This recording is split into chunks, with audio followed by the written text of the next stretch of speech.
धर्म के नाम पर कब तक चलेगा धंधा? वीआईपी दर्शन के नाम पर लूट रहे हैं तिरुपति बालाजी मंदिर के पुजारी।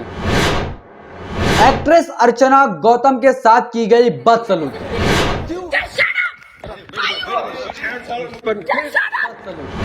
क्यों है कांग्रेस इस बात पर खामोश?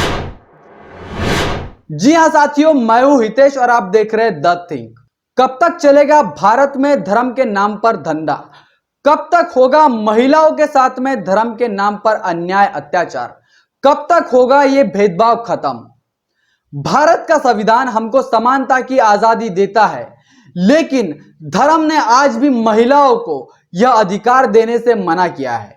जी हां साथियों, एक ऐसा ही वाकया हुआ है आंध्र प्रदेश के तिरुपति बालाजी मंदिर में, जहां पर एक्ट्रेस अर्चना गौतम, जो कि दलित समुदाय से है, वहां पर दर्शन करने जाती है बतौर वहां पर 10,500 रुपए की वीआईपी पास भी वो खरीद लेती है।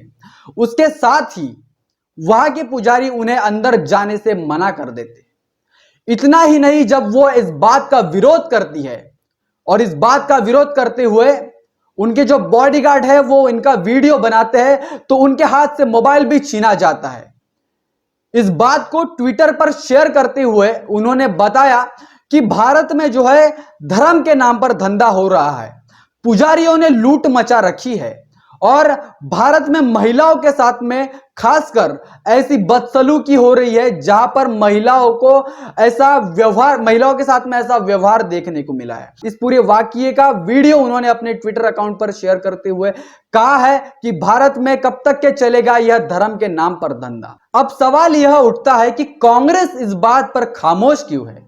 एक्ट्रेस अर्चना गौतम, जो कि दलित समुदाय से है, उत्तर प्रदेश के विधानसभा चुनाव में वह कांग्रेस की प्रत्याशी रही है। हस्तिनापुर से उन्होंने प्रियंका गांधी के नेतृत्व में वो चुनाव लड़ चुकी है।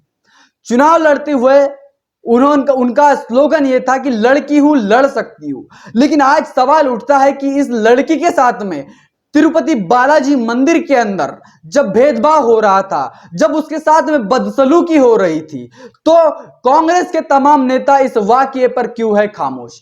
क्यों ना राहुल गांधी ने इस वाकये के ऊपर अपनी बात रखना जरूरी नहीं समझा?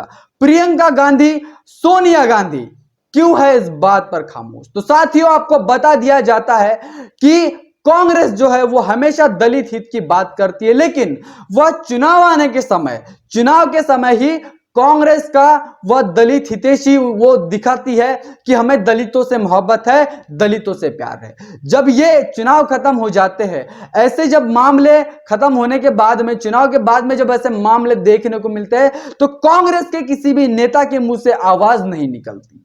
अब सवाल यह उठता है कि कांग्रेस यह ऐसा व्यवहार दलितों के साथ में, उनके नेताओं के साथ में क्यों करती है? तो बताया जा रहा है कि इतिहास के पन्नों को पलटकर जब हम देखते हैं, तो गांधी भी खुद को कांग्रेस का बहुत बड़ा नेता मानते थे, और वो थे, लेकिन वो दलितों का भी खुद को मसीहा मानते थे, वो दलितों का नेतृत्व करने वाले मानते थे। इस बात को लेकर के बाबा साहब अंबेडकर और गांधी में हमेशा से ही भिड़त रही थी। बाबा साहब अंबेडकर ने उनकी इस बात को झुठला दिया।